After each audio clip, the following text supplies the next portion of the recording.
बच्चों, आप सभी का डाउटनेट पर। बेटा जी बात कर रहे हैं किसकी? मानव जनन की, जिसमें हम लोगों ने पिछले लेक्चर में बात करी थी किसकी? युग्मक जनन प्रक्रिया की, जिसमें हम लोगों ने शुक्राणु निर्माण प्रक्रिया पढ़ ली थी, यानी शुक्र जनन प्रक्रिया हमारी पूरी हो गई थी। अब आज हम क्या बात करने वाले हैं बच्चों? आज हम बात करने वाले हैं शुक्राणु की संरचना देखने वाले हैं। उसके बाद दूसरा युग्मक जनन पढ़ेंगे, यानी मादा युग्मक का निर्माण यानी अंड जनन प्रक्रिया की बात करेंगे। फिर लेकर आऊंगा क्विज और लास्ट में दूंगा मैं आपको क्या? होमवर्क। ठीक है, चलें आगे। बात करने वाले हैं बेटा जी किसकी? शुक्राणु की। हो चुकी है। अब शुक्राणु की निर्माण की प्रक्रिया हो चुकी है, अब शुक्राणु की संरचना हमें देखनी है। ठीक है, आइए बेटा जी, ये है शुक्राणु की संरचना इस तरीके से। ठीक है, देखिए ये अभी शुक्राणु की संरचना जो है ये आपके पास आ जाएगी। अभी मुझे इसको एक्सप्लेन करना है, इसको समझाना है शुक्राणु की संरचना को। ठीक है, तो बेटा जी ये जो शुक्राणु की संरचना जो होती है, जो एक हमारा कौन है? नर युग्मक है। अब इस संरचना को हमें पढ़ना है, इसको समझना है, क्योंकि इससे प्रश्न जो है वो बोर्ड में उठते हैं कि शुक्राणु की संरचना को समझाइए। तो बेटा ये वापस से एक और शुक्राणु की संरचना देखिए, यहां पर जो लेबलिंग थी वो इंग्लिश में भी है और यहां पर जो लेबलिंग है वो हिंदी में भी है, तो आप दोनों तरीके से पढ़ सकते हैं। दोनों चीजें लिखी हुई है यहां पर, हिंदी में भी इंग्लिश में भी। आइए बात करते हैं किसकी? शुक्राणु की संरचना की। देखिए सबसे पहला बिंदु जो आपने याद रखना बेटा जी यहां पर ये कि शुक्राणु जो होते हैं, ध्यान से सुनना, शुक्राणु जो होते हैं वो एक नर युग्मक है, अगुणित है। ठीक है, और ये संरचना जो है वो 4 भाग से बनी हुई है।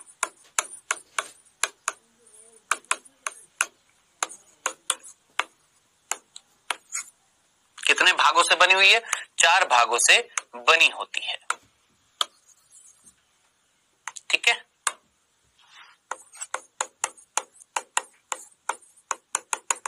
कितने भागों से बनी होती है? 4 भागों से। अब 4 भाग कौन कौन से? सबसे पहला देखिएगा ये वाला भाग, जिसे हमने क्या बोल रखा है? शीर्ष। अभी बनाऊंगा, अभी सिर्फ दिखा रहा हूं। ये वाला भाग जो है ये क्या कहला रहा है? शीर्ष। ठीक है, इसके आगे एक छोटा सा पतला सा भाग क्या कहलाता है? ग्रीवा। पहला शीर्ष, दूसरा ग्रीवा। फिर ये वाला भाग, ग्रीवा के नीचे ये वाला भाग जो है इसे हम बोलते हैं बेटा जी मध्यखंड, जो मैंने आपको पिछले लेक्चर में भी बोला था। और मध्यखंड के बाद ये पूरा लंबी सी ये जो तंतुमय संरचना है पूंछ, इसको हम बोलते हैं पूंछ। ठीक है, तो कुल मिलाकर बेटा जी यहां पर 4 भाग हैं किसके? शुक्राणु के। कौन कौन सा? शीर्ष, ग्रीवा, ठीक है, मध्यखंड और पूंछ। ये हमारे 4 भाग होते हैं किसके? शुक्राणु की संरचना में। अब हमें ये चारों भाग देखने, आइए ध्यान से देखते हैं। देखिए शुक्राणु की अगर हम संरचना देखते हैं तो सबसे पहला भाग जो होता है आगे की तरफ, ये वाला इतना सा भाग क्या कहला रहा है बेटा जी? हमारा शीर्ष कहला रहा है।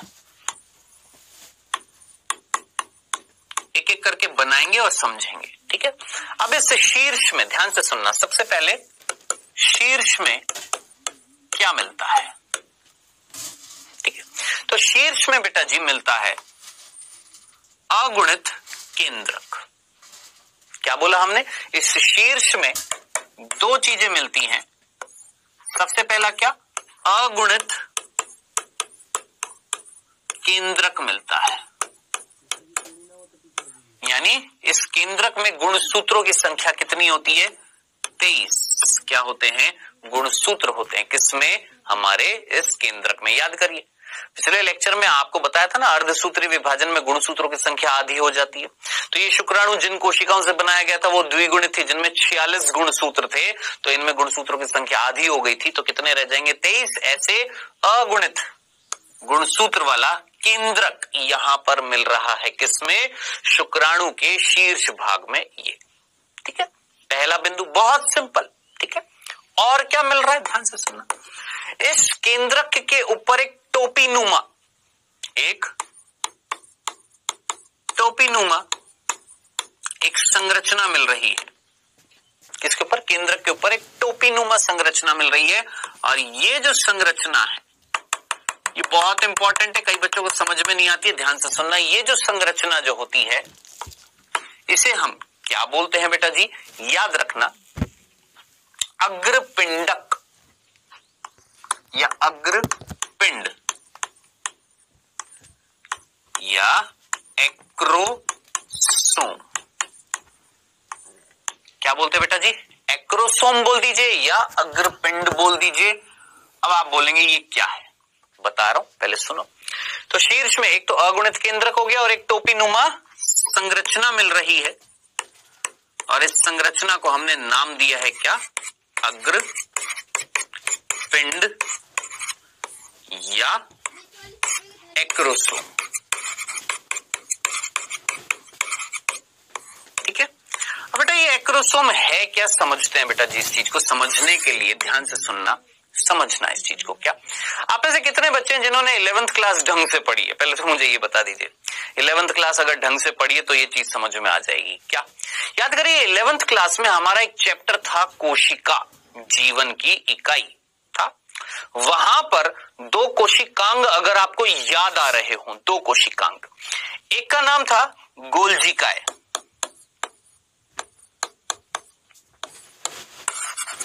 याद आ रहा है, और दूसरा था लाइसोसोम।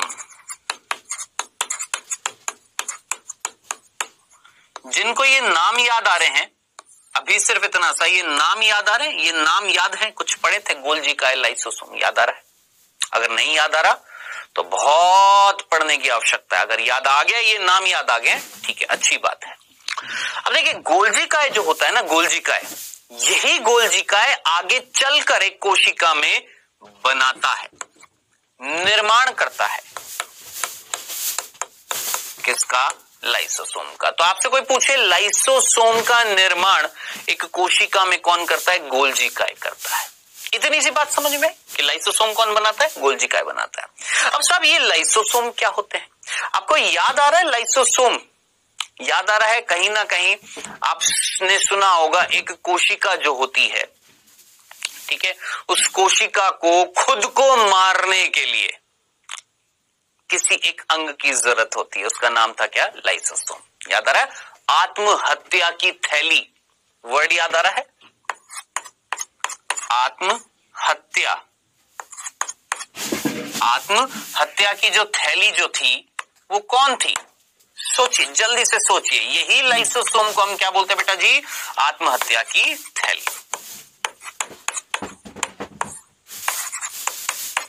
कितने बच्चों को याद आ रहा है, इसे हम आत्महत्या की थैली क्यों बोलते हैं, सुसाइडल बैग बोलते हैं, आत्महत्या की थैली बोलते हैं, क्यों बोलते हैं इसको, क्योंकि इस लाइसोसोम में भरे होते हैं क्या, पाचक एंजाइम,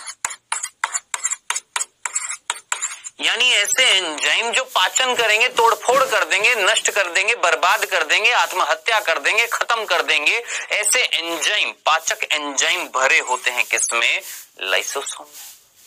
ठीक है, अब जरा सोचिए, ध्यान से सुनिएगा, अगर आपको याद आ रहा है क्या कि लाइसोसोम जिन्हें हम क्या बोलते हैं, आत्महत्या की थैली क्यों बोलते हैं, क्योंकि इनके अंदर होते हैं पाचक एंजाइम। जरा सोचिए, ये 4 कोशिकाएं दिख रही हैं आपको, चलो 6 दिखा देता हूं, चलो 9 दिखा देता हूं। इन 9 कोशिकाओं में ये जो बीच वाली कोशिका जो है ये ढंग से कार्य नहीं कर रही है, ये ढंग से कार्य नहीं कर रही है। तो जरा सोचिए, कार्य ढंग से नहीं कर रही है, इसके अंदर के जो कोशिकांग है वो ढंग से कार्य नहीं कर रहे हैं, लेकिन जगह तो घेर रखी है ना इस कोशिका ने। तो जरा सोचिए, इस परिस्थिति में क्या होना चाहिए, क्या इस कोशिका को यहाँ रहना चाहिए या नई कोशिका आनी चाहिए यहाँ पर। आप बोलेंगे सर नई कोशिका आनी चाहिए, तो इस परिस्थिति में क्या होगा, इस कोशिका के अंदर जो लाइसोसोम्स हैं, कौन है, लाइसोसोम जो है वो फट जाएंगे, और उन लाइसोसोम के अंदर पाचक जो एंजाइम है वो यहाँ पर इस कोशिका के अंदर पाचन कर देंगे, इस कोशिका के अंदर सारी चीजों को खत्म कर देंगे, जिससे ये कोशिका क्या हो जाएगी, नष्ट हो जाएगी। इस कारण हम लाइसोसोम को क्या बोलते हैं, आत्महत्या की थैली या पाचक एंजाइम से बनी हुई कौन, लाइसोसोम्स।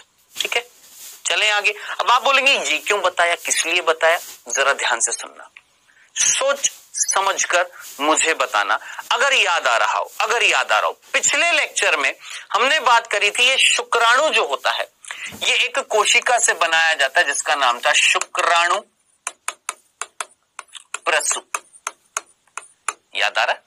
ये जो शुक्राणु जो है बेटा जी, ये किस कोशिका से बनाया गया था? शुक्राणु प्रसु कोशिका से बनाया गया था। याद आ रहा है? शुक्राणु प्रसु कोशिका याद आ रही है? आपने शुक्राणु प्रसु कोशिका में केवल संरचनात्मक परिवर्तन किए थे या नहीं किए थे? किए थे ना। तो मैंने शुक्राणु प्रसु कोशिका, जिसमें ये केंद्रक है, अगुणित है, इसके आसपास अंतःप्राय द्रव्य जाली का अगर नाम याद आ रहा हो, गोल्जी काय होता है।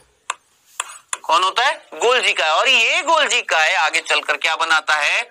लाइसोसोम बनाता है। क्या बनाता है? लाइसोसोम बनाता है। उन लाइसोसोम में होते हैं पाचक एंजाइम होते हैं। इतनी सी बात समझ में आ गई। अब सिर्फ इतना सा बिंदु याद रखना, जब ये शुक्राणु प्रसु इसमें बदलेगी, कौन? ये शुक्राणु प्रसु कोशिका में जब संरचना में चेंज आएगा, जब ये इसमें बदलेगी, तो इस शुक्राणु प्रसु कोशिका का ये जो लाइसोसोम था ना, ये लाइसोसोम यहां इस शुक्राणु में आगे आकर एकत्रित हो जाता है, आगे आकर इकट्ठा हो जाता है, जिसको हमने बोला है अग्रपिंडक एक्रोसोम। तो जरा कॉमन सेंस लगाओ और सोचो, एक्रोसोम इंग्लिश का वर्ड है, हिंदी में क्या बोलते हैं? अग्रपिंडक। इसको हमने एक्रोसोम या अग्रपिंडक क्यों बोला? क्योंकि अग्र का मतलब होता है आगे और पिंड का मतलब एक समूह, यानी एक समूह मिल रहा है किसका? पाचक एंजाइमों का, लाइसोसोम का, जो कहां मिल रहा था? अग्र रूप से मिल रहा था, इसलिए क्या नाम पड़ा? अग्रपिंडक। इंग्लिश में बोलते हैं एक्रो। एक्रो का मतलब आगे की तरफ, और सोम मतलब एक संरचना है जहां पर पाचन एंजाइम भरे पड़े हैं। तो याद रखना, अग्रपिंडक एक्रोसोम क्या है? एक प्रकार का, याद रखना, ये एक प्रकार का लाइसोसोम है। अग्रपिंडक एक्रोसोम एक प्रकार के क्या है? लाइसोसोम है, जिनका निर्माण किसने किया था? गोल्जी काय ने किया था। अब थोड़ा सा सोचिए, इन अग्रपिंडक इन एक्रोसोम में क्या भरा पड़ा है? सोचिए, इनके अंदर भरे पड़े हैं क्या? पाचक एंजाइम भरे पड़े। अब आप बोलेंगे सर इन पाचक एंजाइमों की आवश्यकता कहां पड़ेगी? क्या करेंगे हम इस एक्रोसोम की आवश्यकता किस चीज में पड़ेगी? तो ध्यान से सुनिएगा बेटा जी, बहुत इंपॉर्टेंट चीज मैं आपको बताने वाला हूं, ध्यान से सुनिएगा। देखिए, जब एक अंडाणु के पास आता है कौन? शुक्राणु। ये अंडाणु है, इसके पास कौन आया? शुक्राणु। ठीक है। तो अंडाणु जो होता है ना, अंडाणु यानी मादा युग्मक जो होता है, उस मादा युग्मक में झिल्लियां मिलती हैं, जो हम बाद में बात करेंगे। कोरोना रेडिएटा, जोना पेलुसिडा, ये कुछ नाम आएंगे, ध्यान से सुनना। अभी शायद ऊपर से जा रहा होगा, लेकिन थोड़ा सा कॉमन सेंस लगाइएगा, समझने की कोशिश करिएगा। ये एक अंडाणु है, मादा युग्मक है। इस युग्मक के बाहर मिल रही हैं झिल्लियां, लेयर्स मिल रही हैं, जिसमें से 2 लेयर के नाम मैंने आपको बताया, कोरोना रेडिएटा, जोना पेलुसिडा। ये कुछ झिल्लियां हैं। अब जब शुक्राणु आएगा तो शुक्राणु के अंदर जो केंद्रक है ना, उस केंद्रक को अंदर जाना है, तो सबसे पहले क्या करना पड़ेगा? जरा सोचिए, इस शुक्राणु को, अंडाणु की झिल्लियों को तोड़ना पड़ेगा, उसमें छेद करना पड़ेगा, उन झिल्लियों का पाचन करना पड़ेगा, इस जगह से करना पड़ेगा। ये झिल्लियां टूटेंगी, इनमें छेद होएगा, छेद होने से तभी तो अंदर का केंद्रक अंडाणु में आएगा या नहीं आएगा, तभी तो क्या होएगा? निषेचन होगा या नहीं होगा। तो बाबू जरा सोचो, निषेचन अगर कराना है, शुक्राणु के केंद्रक को अंडाणु के केंद्रक में अगर भेजना है, तो अंडाणु की जो झिल्लियां हैं उनमें करना पड़ेगा छेद, और वो छेद करने के लिए पाचन की जरूरत पड़ेगी, और वो पाचन कराने के लिए एंजाइमों की जरूरत पड़ेगी। कहां पर मिलेंगे वो पाचनीय एंजाइम? तो भैया वो पाचन एंजाइम जो होंगे वो मिल रहे हैं इस शुक्राणु के शीर्ष भाग में, किसमें? एक्रोसोम में। तो आपसे कोई भी प्रश्न पूछे कि एक्रोसोम का कार्य क्या होता है, तो आप सीधा बोलेंगे एक्रोसोम में मिलने वाले पाचनीय एंजाइम अभिक्रिया दर्शाते हैं, रिएक्शंस दर्शाते हैं। कब? जब होता है निषेचन, उस एक्रोसोम के एंजाइम अंडाणु की झिल्लियों को भेदते हैं ताकि निषेचन हो जाए। क्लियर है? कंफ्यूजन तो नहीं था। तो ये सिंपल सा था बेटा हमारा शीर्ष, याद रखना है। वापस से जल्दी से रिपीट कर देता हूं, शुक्राणु के शीर्ष भाग में क्या मिल रहा है, ध्यान से सुनना, शुक्राणु के शीर्ष भाग में मिल रहा है अगुणित केंद्रक, और उसके आगे टोपी नुमा संरचना जो कहला रही है एक्रोसोम या अग्रपिंड, जो एक प्रकार का क्या है, लाइसोसोम है, जिसका निर्माण किसने किया, गोल्जीकाई ने किया, जिसके अंदर भरे पड़े हैं क्या, पाचनीय एंजाइम। ये पाचनीय एंजाइम सहायता करेंगे, ये पाचक एंजाइम सहायता करेंगे किसमें, निषेचन में। जब अंडाणु का भेदन होएगा किसके द्वारा, शुक्राणु के द्वारा, तो ये एंजाइम जो यहां भरे पड़े हैं क्या करेंगे बेटा, पाचन करेंगे, अंडाणु की झिल्लियों में छेद करेंगे। सिंपल सा था ये हमारा क्या, शीर्ष। चलें आगे, कंफ्यूजन तो नहीं था। अब आगे चलते हैं, अब आगे ध्यान से सुनिएगा। अब देखिए ये तो हमने शीर्ष देखा, अब आगे चलते हैं, ध्यान से सुनना। ये तो हमने किसकी बात कर ली, शीर्ष की बात कर ली। अब शीर्ष जो है पतली सी गर्दन में खुल रहा है, ये तो शीर्ष था, जिसमें आगे एक्रोसोम, पीछे अगुणित केंद्रक, ठीक है। अब एक पतली सी क्या है ये, सोचिए ये कौन है, ग्रीवा है। कौन है, ग्रीवा। अब बेटा ग्रीवा जिसको हम इंग्लिश में नेक बोलते हैं, और यहां पर शीर्ष को हम हेड बोलते हैं, ठीक है। नेक जो है, ये गर्दन जो है शुक्राणु की, इसमें क्या मिल रहा है बेटा, इसमें ध्यान से देखना, दो बिंदु दिख रहे हैं आपको बेटा। ये जो दो बिंदु हैं ये है कौन, तारक। कौन है बेटा ये, तारक। मेहता का उल्टा चश्मा नहीं, तारक केंद्र। कौन है बच्चों ये, तारक केंद्र। ये जो दो बिंदु मैंने दिखाए हैं यहां पर, ये है बेटा जी तारक केंद्र, ठीक है। अब जो दो तारक केंद्र, जरा सोचिए, इन दो तारक केंद्र में से एक तारक केंद्र केंद्रक के पास है, ये वाला केंद्रक के पास है, और दूसरा वाला केंद्रक से दूर है। दूर मतलब एक तो केंद्रक के पास है और दूसरा केंद्रक के पास नहीं है। जो केंद्रक के पास है वो क्या कहलाता है, समीपस्थ। क्या कहलाता है, समीपस्थ। और जो तारक केंद्र दूर है वो क्या कहलाता है, दूरस्थ, ठीक है। तो अब आप मुझे बताएं ये वाला कौन सा है, दूरस्थ है, और ये वाला कौन सा है, समीपस्थ है, ठीक है। अब साहब इनका कार्य क्या है, पूछेंगे ना सर इनका कार्य क्या होता है ना। तो बेटा जी याद रखना, भूल मत जाना, अगर 11th क्लास ढंग से पढ़ी होगी तो याद करिए, एक कोशिका में, याद करिए कोशिका विभाजन चैप्टर अगर पढ़ा होगा, एक कोशिका में जब विभाजन होता था तो वहां पर गुणसूत्र इस तरीके से लग जाते थे, याद आ रहा है। और ध्रुवों पर क्या मिलते थे, तारक केंद्र, जिनसे कुछ तंतु निकलते थे, जिनका काम होता था इन गुणसूत्रों को तोड़ना या अलग करना, जिनसे ये धागे निकलते थे, जिनका नाम होता था तारक। क्या होता था, ये धागे जो निकलते थे क्या कहलाते थे, तरकु तंतु। और ये कौन होता था, तारक केंद्र।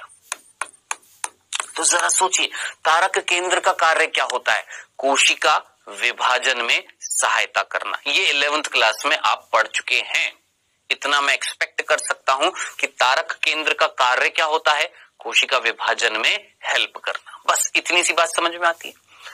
तारक केंद्र, अच्छा इनको इंग्लिश में क्या बोलते हैं, सेंट्रियोल, ठीक है। अब दो थे, एक समीपस्थ और एक दूरस्थ। अब आप बोलेंगे क्या ये कोशिका विभाजन में सहायता करेंगे, रुको, ये जो दूरस्थ वाला है ना, दूरस्थ वाला ये वाला, ये एक तंतु निकाल रहा है। क्या बोला, ये जो दूरस्थ वाला था ना, इसने एक तंतु निकाला है, और इस तंतु को, इस दूरस्थ वाले ने एक तंतु निकाला है जिसका नाम है अक्षीय तंतु, जो इसकी शुक्राणु की अक्ष से होता हुआ जा रहा है। कौन, ये अक्षीय तंतु। सिंपल सा था।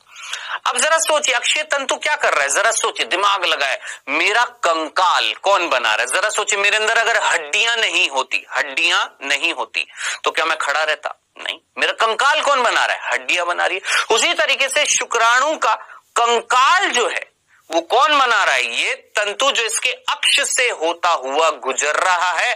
अब इस तंतु के चारों तरफ क्या मिलने वाला है? ध्यान से सुनना बेटा, ये हमने तारक केंद्र देखे जो कहां पर मिल रहे थे? ग्रीवा में, जिसमें हमने दूरस्थ का कार्य तो देख लिया। दूरस्थ तारक केंद्र जो था वो क्या बना रहा है? एक तंतु बना रहा है जिसका नाम है क्या? अक्षीय तंतु। जो अक्षीय तंतु क्या बना रहा है? कंकाल बना रहा है। किसका? शुक्राणु का। ये तो समझ में आ गया। ये समीपस्थ क्या कर रहा है? अभी थोड़ी देर रुकना, बताऊंगा। रुकना, अभी 1 सेकंड रुकना। हाँ जी, अब इसके बाद ये हमारा ग्रीवा हो गया। अब इसके बाद जो नेक्स्ट आ रहा है वो आ रहा है मध्य खंड। कौन आ रहा है बेटा जी? मध्य खंड, जिसको हम मिडल पीस बोलते हैं इंग्लिश में। ठीक है, अब देखिए कहां पर है मध्य खंड। ये देखिए, ये है मध्य खंड यहां तक।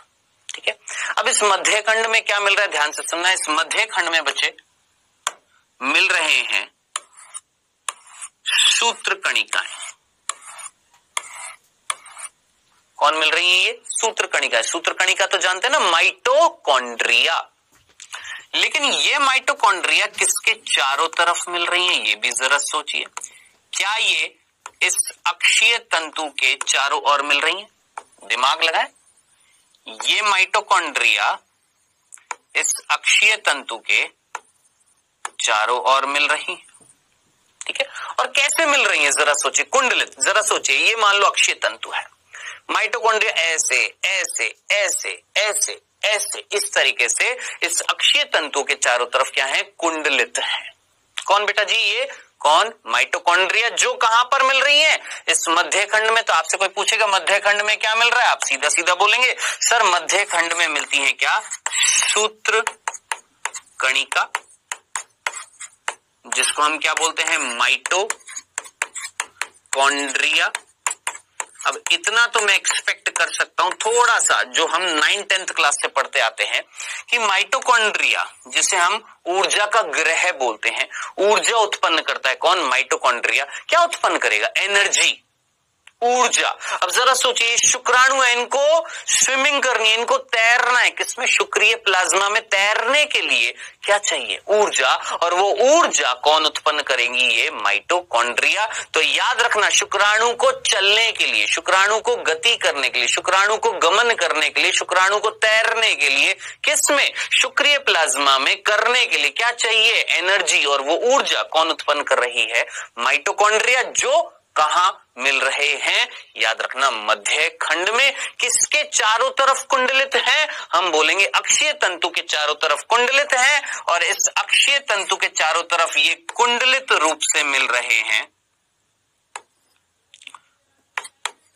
कुंडलित रूप से मिल रहे हैं बेटा जी। याद रखना, कौन? बेटा भूल नहीं जाना है आपने। कौन बच्चे?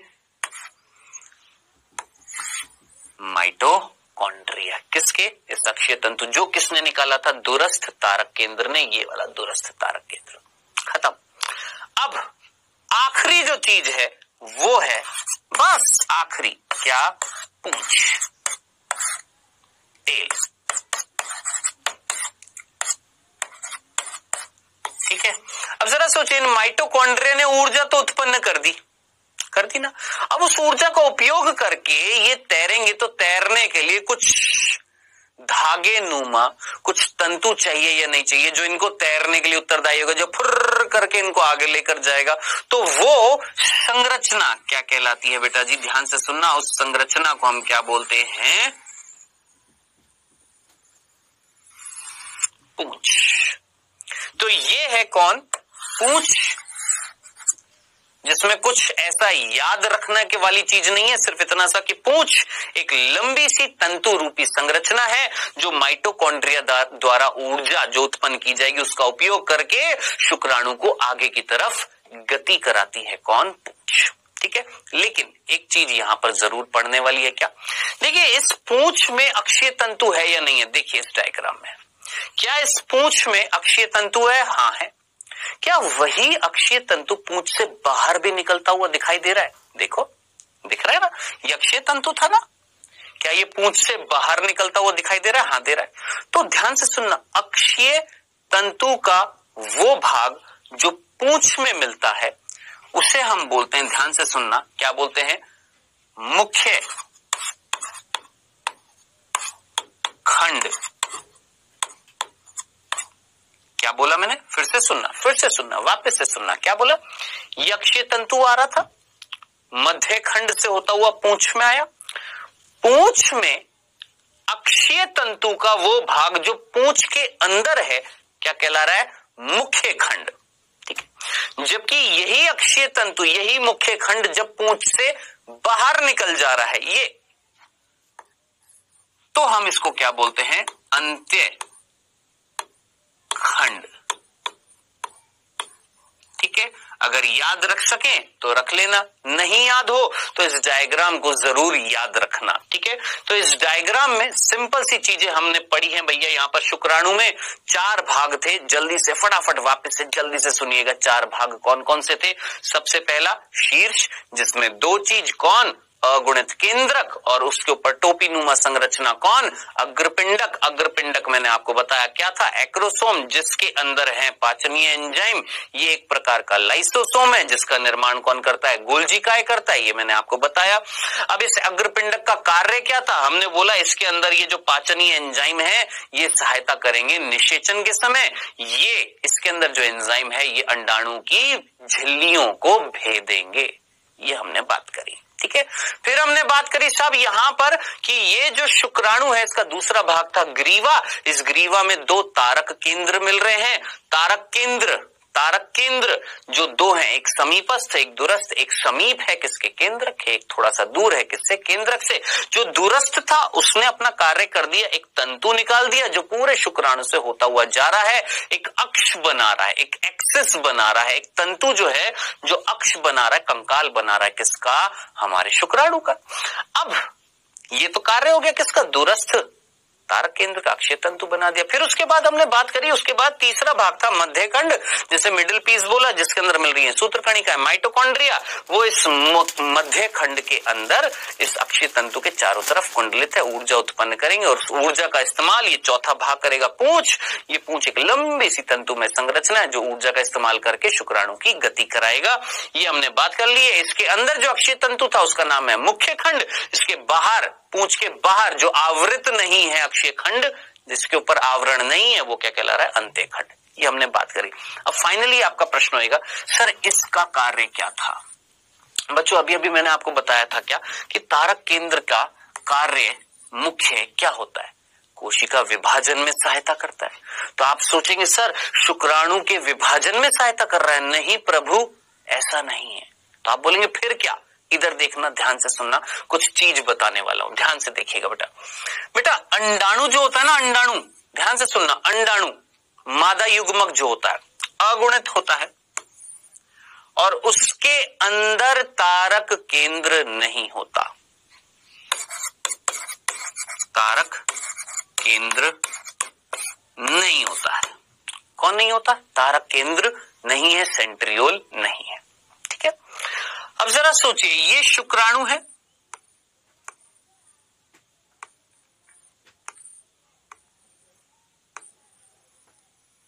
कौन है बेटा? ये शुक्राणु है।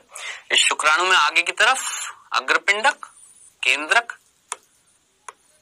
समीपस्थ दूरस्थ तारक केंद्र, मध्य खंड में माइटोकॉन्ड्रिया,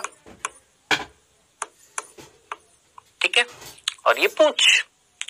अब आप मुझे बताएं, ये शुक्राणु जब इस अंडाणु को भेदेगा, इनकी झिल्लियों में छेद करेगा, छेद करने के बाद इमेजिन करना, सोचना, इस शुक्राणु का केंद्रक आ जाएगा अंदर। किसके अंदर? इस अंडाणु में। चलो जी, आ जाएगा। आ जाने से ये अंडाणु क्या कहलाएगा? निषेचित अंडाणु। ध्यान से सुनना, ये अंडाणु क्या कहलाएगा? निषेचित अंडाणु। अब इस अंडाणु में एक केंद्रक तो किसका है? खुद अंडाणु का, और एक किसका आ गया? शुक्राणु का। चलो जी, बहुत अच्छी बात है। अब ये दोनों जुड़ जाएंगे और जुड़ने के बाद ये संरचना क्या कहलाएगी? द्विगुणित। इसको मैं बोलूंगा युग्मनज। खत्म, सीधी सी बात है। जीवन की शुरुआत किससे होती है? एक कोशिका से, जिसका नाम होता है क्या? युग्मनज। ये तो समझ में आ गया, लेकिन बंधु जरा ध्यान से सोचो, अगर ये होता अगर ऐसी चीज होती, दिमाग लगाए, अंडाणु में तो क्या नहीं है, तारक केंद्र नहीं है। अब जरा सोचिए, ये जो युग्मनज बनता, इसमें भी तारक केंद्र नहीं होता, और तारक केंद्र अगर नहीं होता तो बुद्धू जरा ध्यान से सोचो, इस युग्मनज में विभाजन होता ही नहीं। क्या नहीं होता? विभाजन नहीं होता, क्योंकि तारक केंद्र अगर नहीं होता तो विभाजन नहीं होता, याद रखना। क्योंकि मैंने अभी अभी आपको बताया क्या, कि ये जो तारक केंद्र जो होते हैं, इनका कार्य क्या होता है, कोशिका विभाजन होता है ना। अब जरा सोचिए, ये युग्मनज जो बनाया, इसमें अगर तारक केंद्र नहीं होगा तो विभाजन तो हो ही नहीं पाएगा, है ना। जैसे एक उदाहरण स्वरूप मैं आपको बता देता हूं, जब मैं पैदा हुआ था तो मेरे मस्तिष्क में तंत्रिकाएं हैं, आप पैदा हुए, मस्तिष्क में तंत्रिकाएं, तंत्रिका नाम सुना है ना, न्यूरॉन, ये कभी भी विभाजन नहीं करती है। नीट का प्रश्न है, सुनिएगा क्या बोला, ये हमारी जो तंत्रिकाएं कभी भी विभाजन नहीं करती। क्यों?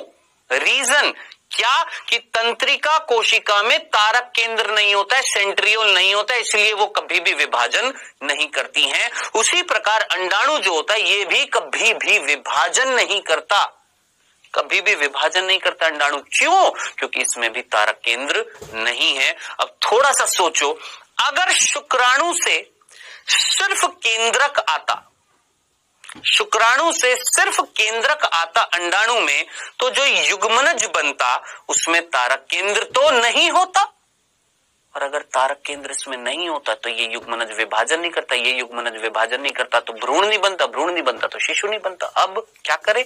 तो सीधा सीधा याद रखना क्या, कि इस शुक्राणु से केंद्रक के साथ साथ और कौन आता है, याद रखना, ये समीपस्थ तारक केंद्र आता है। यानी शुक्राणु जब अंडाणु को भेदेगा, उसमें छेद करेगा, तो शुक्राणु का केंद्रक तो जाएगा ही जाएगा, साथ ही साथ ये समीपस्थ तारक केंद्र भी जाएगा। अब जरा सोचिए, क्यों जाएगा समीपस्थ तारक केंद्र, क्यों जाएगा? ये जो समीपस्थ तारक केंद्र है, ये जो समीपस्थ तारक केंद्र है, जो किसका था? शुक्राणु का था। किसका था? शुक्राणु का था। ये क्यों जा रहा है? इसलिए जा रहा है क्योंकि अंडाणु के पास खुद का तारक केंद्र नहीं था। अगर शुक्राणु से भी तारक केंद्र नहीं आता तो जो युग्मनज बनता उसमें तारक केंद्र नहीं होता, जिससे विभाजन नहीं होता। लेकिन हमें विभाजन कराना है, हमें भ्रूण बनाना है। कोशिका विभाजन कराएंगे नहीं कराएंगे, भ्रूण बनाना है भैया। तो कराने के लिए आपको क्या करना पड़ेगा? तारक केंद्र तो होना पड़ेगा। अब तारक केंद्र अंडाणु में तो था नहीं, तो किससे आएगा? शुक्राणु से। तो याद रखना, शुक्राणु जब अंडाणु को भेदता है तो शुक्राणु का क्या क्या अंडाणु में जाता है, सोचो। शुक्राणु जब अंडाणु को भेदेगा तो शुक्राणु का क्या क्या भाग अंडाणु में जाना चाहिए आपके हिसाब से, सोचो क्या क्या। एक तो केंद्रक, अगुणित और समीपस्थ तारक केंद्र। तो सीधा सीधा याद रखना, ये समीपस्थ तारक केंद्र का कार्य क्या था, सोचिए। ये क्या मैं बोल सकता हूं, युग्मनज में विभाजन कराएगा। किसमें विभाजन कराएगा? युग्मनज में। जब शुक्राणु से तारक केंद्र समीपस्थ जाएगा तो जो युग्मनज बनेगा उसमें ये जो तारक केंद्र है वो किसका है? शुक्राणु का है, जो विभाजन कराएगा। प्रभु भूल मत जाना, ये हमने पढ़ी है क्या बेटा जी? ये पूरी संरचना हमने देखी है किसकी? शुक्राणु की। अब चाहे तो आप इसको यहाँ पर देख सकते हैं। देखिए, ये हेड है जिसमें न्यूक्लियस यानी केंद्रक है और एक्रोसोम है। फिर ये नेक थी यानी गर्दन थी, जिसके अंदर दो कौन होते हैं बेटा जी? आपके तारक केंद्र।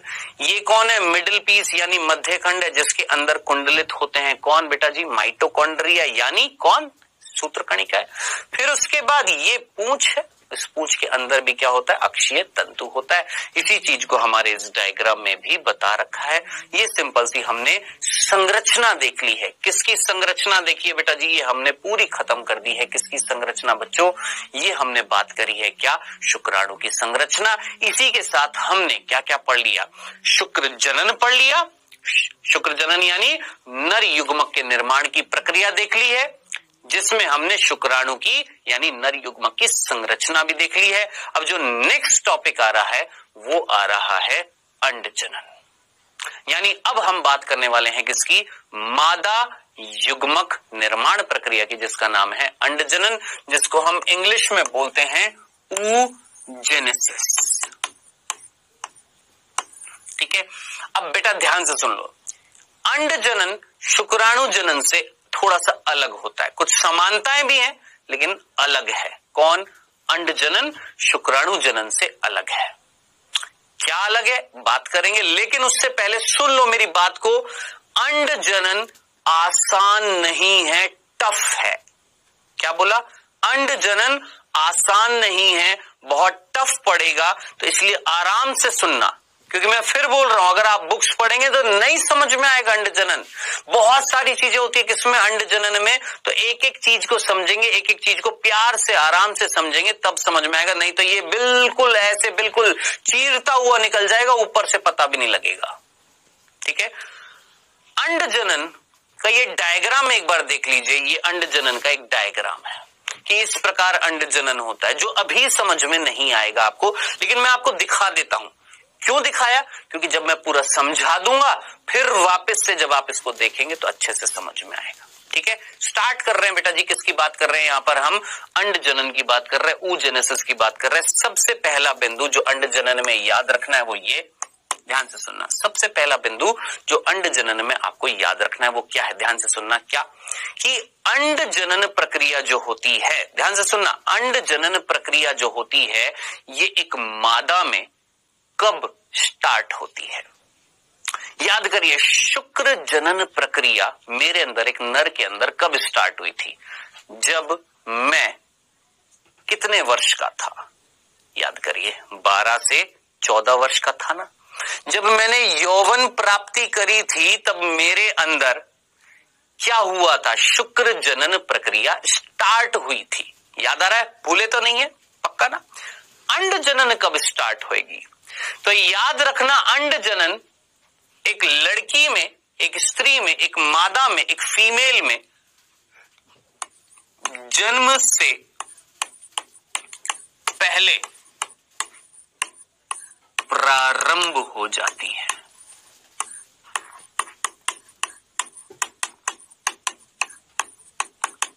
देखिए, मैंने यहां पर यह बोला है कि अंड जनन जो है वो जन्म से पहले स्टार्ट हो रहा है, खत्म नहीं हुआ, अंडाणु नहीं बना है। ध्यान से सुनना, क्या बोला हमने? कि अंडाणु निर्माण की प्रक्रिया क्या कहला रही है? अंडजनन, जो एक लड़की में अभी उसका जन्म नहीं हुआ। सोचिए, एक लड़की जिसका अभी जन्म नहीं हुआ है, जो अपनी माता के गर्भ में है, जो अपनी माता के गर्भाशय में है, तभी से स्टार्ट हो रही है, खत्म नहीं हुई है, प्रारंभ हुई है। कौन? अंडजनन। तो ये पहला बिंदु मेरे ख्याल से अंतर लेकर आ रहा है किसके बीच में? शुक्र जनन और अंडजनन में। शुक्र जनन एक लड़के में कब स्टार्ट होता है? जब वो 12 से 14 वर्ष का हो जाता है, जब उसमें यौवन प्राप्ति हो जाती है, तब स्टार्ट होता है क्या? शुक्र जनन। लेकिन अंडजनन स्टार्ट कब होता है? याद रखना, जब एक लड़की पैदा भी नहीं हुई है, अपनी माता के गर्भ में है, तभी स्टार्ट हो जाता है क्या? अंडाणु निर्माण की प्रक्रिया, यानी अंडजनन स्टार्ट हो जाता है। सिंपल। चले आगे, कब स्टार्ट होता है? आप पूछेंगे ना, सर ये तो बता दिया कि स्टार्ट हो जाता है, जन्म से पहले स्टार्ट होता है, कब स्टार्ट होता है, कौन से महीने में स्टार्ट होता है? तो याद रखना, लगभग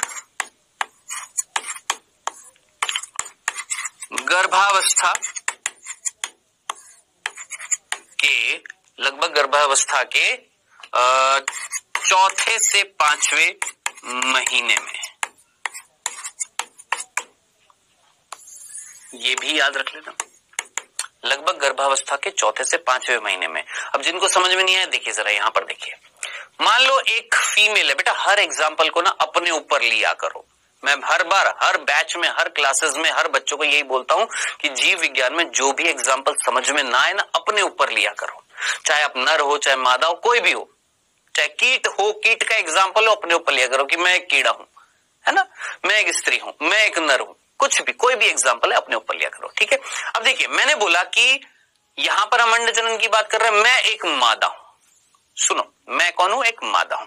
ठीक है, और मैंने गर्भ धारण कर रखा है।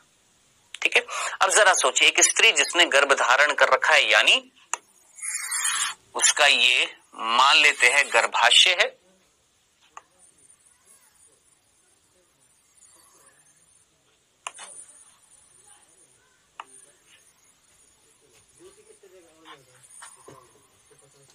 ये मान लेते हैं, ठीक है। अब यहां पर ध्यान से सुनना, एक स्त्री जिसके गर्भ में बच्चा पल रहा है, ठीक है, स्त्री जिसके गर्भ में यानी गर्भाशय में एक बच्चा है। कहां है बच्चा? ये रहा।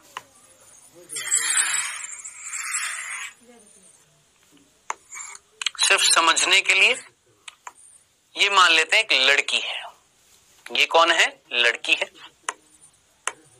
हंसती खिलखिलाती हुई लड़की, ठीक है। ये एक शिशु है, मादा शिशु है, सिंपल सा था, समझ में आ गया, जो अपनी माता के गर्भ में है, ठीक है। अब ये जो लड़की है इसके अंदर भी तो जनन अंग होंगे ना, मान लेते हैं ये इसका क्या है? गर्भाशय है,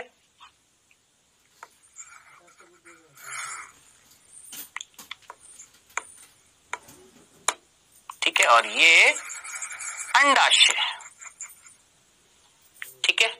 तो जो चीज समझने की थी ना, वो समझना क्या, एक स्त्री जो इसने गर्भ धारण कर रखा है, जिसके गर्भ में बच्चा पल रहा है, और वो बच्चा बच्ची है, यानी वो एक स्त्री है, यानी वो एक लड़की है, वो शिशु जो है वो एक मादा है, और इस बच्ची में, इस लड़की में, ये जो शिशु जो है, जो एक लड़की है, इसके अंडाशयों में, इस लड़की में, ये जो शिशु जो है, जो एक लड़की है, इसके अंडाशयों में स्टार्ट हो गया है क्या?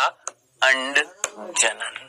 चौथे से 5वें महीने की गर्भकाल में इस लड़की के अंदर, ये शिशु जो है, इसके अंडाशयों में, इसके अंडाशयों में स्टार्ट हो गया है क्या? अंड जनन।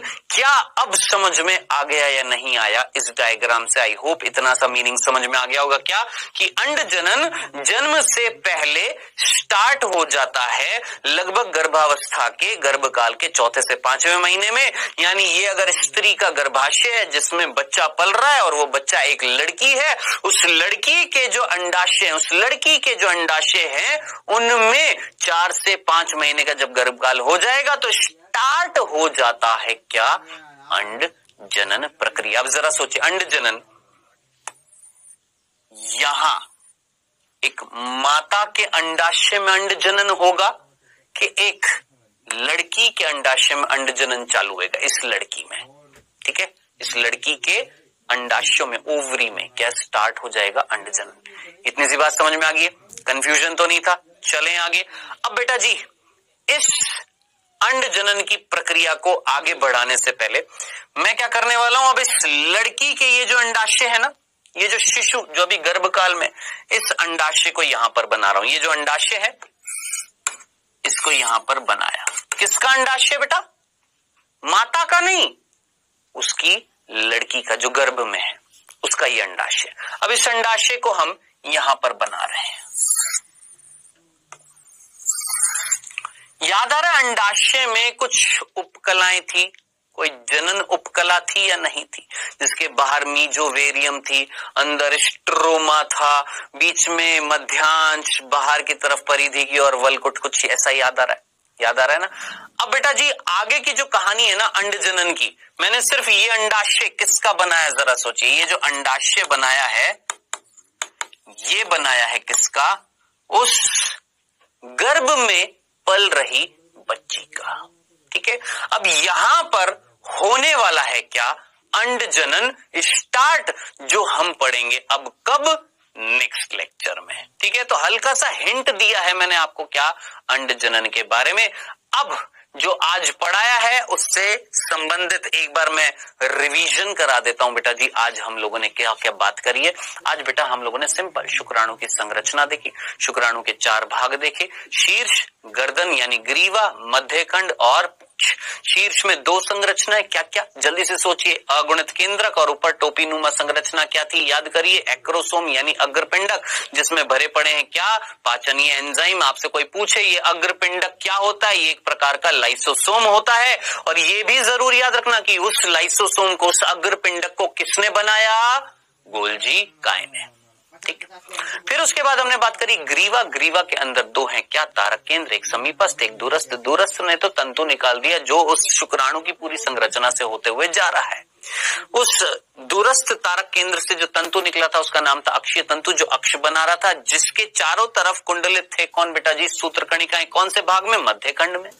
पूंछ से होता हुआ जा रहा था, क्या कहला रहा था वो अक्षीय तंतु? क्या कहला रहा था? मुख्य खंड। और जब बाहर निकल गया था, जब वो आवृत नहीं था, तो उसको हमने बोला था अंत्य खंड। ये सिंपल सी संरचना थी। फिर मैंने आपको बताया कि जो समीपस्थ तारक केंद्र था उसका कार्य क्या था? तो शुक्राणु जब अंडाणु को भेदता है, निषेचन होता है, तो उस समय शुक्राणु का केंद्रक तो जाता ही है, साथ ही साथ समीपस्थ तारक केंद्र भी जाता है, क्योंकि जो युग्मनज बनेगा उसमें विभाजन कराएगा वो समीपस्थ तारक केंद्र जो शुक्राणु से आया, क्योंकि अंडाणु के पास तारक केंद्र नहीं होता है।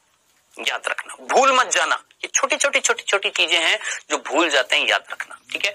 ये शुक्राणु की संरचना पड़ी, अंड जनन यानी अंडाणु के निर्माण की जो प्रक्रिया, अंड जनन बहुत मामूली सी बात करी मैंने, क्या कि अंड जनन शुक्र जनन से अलग होता है, थोड़ा सा टफ होता है, समझने में दिक्कत होती है। सबसे पहला बिंदु हमने पढ़ा कि अंड जनन कब स्टार्ट होता है? जब एक लड़की ने अभी जन्म नहीं लिया, उससे पहले उस लड़की के यानी जितनी भी लड़कियां, जितनी भी गर्ल्स यहाँ पर इस लेक्चर को देख रही हैं, ये समझना, इस चीज को फील करना कि जितनी भी फीमेल्स हैं उन सभी के अंदर अंड जनन कब स्टार्ट हुआ था? आपके अंदर कब स्टार्ट हुआ? आपके अंदर, आप फीमेल्स के अंदर कब स्टार्ट हुआ? जब आपने जन्म नहीं लिया है, आप अपनी माता के गर्भ में थे, चौथे से 5वें महीने में फीमेल्स के अंडाशय में, मादाओं के अंडाशय में क्या स्टार्ट हुआ था?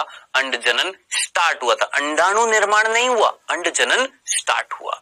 अब इसके आगे की कहानी हम नेक्स्ट लेक्चर में पढ़ेंगे। अभी समय हुआ है किस चीज का? क्विज का।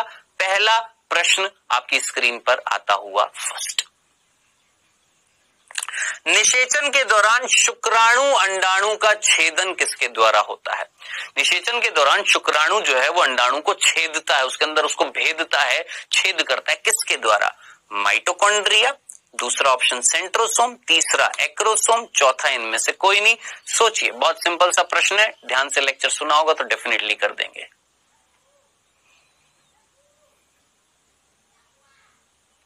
चलिए दूसरा प्रश्न बेटा, एक्रोसोम अभिक्रिया किस दौरान होती है? एक्रोसोम अभिक्रिया जो होती है, एक्रोसोम के अंदर जो पाचनीय एंजाइम है वो अभिक्रिया करते हैं, उसे हम क्या बोलते हैं? एक्रोसोम अभिक्रिया। ये कब होती है? पहला रजोनी वृत्ति, दूसरा यौवन, तीसरा निषेचन, चौथा संभोग। कब होती है एक्रोसोम में पाचनीय एंजाइमों की अभिक्रिया? कब करते हैं वो? ये भी बहुत सिंपल प्रश्न है, जरूर कर देंगे, आराम से तसल्ली से सोचिए। चलिए समय हुआ समाप्त, आइए डिस्कस करते हैं बेटा। पहला प्रश्न था कि निषेचन के दौरान शुक्राणु जो है वो अंडाणु के अंदर छेद करेगा और करने के लिए पाचक एंजाइमों की जरूरत होगी, और वो पाचन एंजाइम किस में मिलते हैं? एक्रोसोम में मिलते हैं, अग्रपिंड में मिलते हैं। सीधा सीधा आंसर है जो एक टोपीनुमा संरचना थी, खत्म। दूसरा, एक्रोसोम कब काम करते हैं? अभी अभी बताया, जब क्या होएगा? निषेचन होगा। निषेचन होएगा, शुक्राणु अंडाणु को भेदेगा, निषेचन होएगा तो एक्रोसोम काम करेगा। सिंपल से प्रश्न थे, बहुत सिंपल से। ऐसे ही प्रश्न नीट में आते हैं, याद रखना, ठीक है, भूल मत जाना। तो ये जो आप पढ़ते हो, पढ़ने के दौरान पूरा लेक्चर जब देखते हो, ध्यान से देखा करो, ध्यान से चीजों को सुना करो, समझा करो, ऊट पटांग प्रश्न मत पूछा करो, जो लॉजिकल चीजें हैं उनको पढ़ा करो, ठीक है। ये हमारा सिंपल सा क्विज था। अब समय हुआ है किस चीज का? होमवर्क का। ये सिंपल से 3 प्रश्न है, जरूर करना है, किसी भी हालत में करना है। करते नहीं है आप लोग, जरूर करा करें प्रश्नों को। फायदा आपको होएगा, मुझे क्या होएगा? आपको फायदा होएगा ना भाई, तो अपने फायदे के लिए काम करो ना भाई। 3 प्रश्न जरूर करिएगा, ठीक है। अब जब नेक्स्ट लेक्चर में मिलेंगे तो बात करेंगे किसकी? जरा सोचिए, क्या स्टार्ट किया है? किसकी? अंड जनन की। तो बेटा जी अब मिलेंगे कब? नेक्स्ट लेक्चर में, और बात करेंगे किसकी? अंड जनन प्रक्रिया की। Okay then, tata bye bye.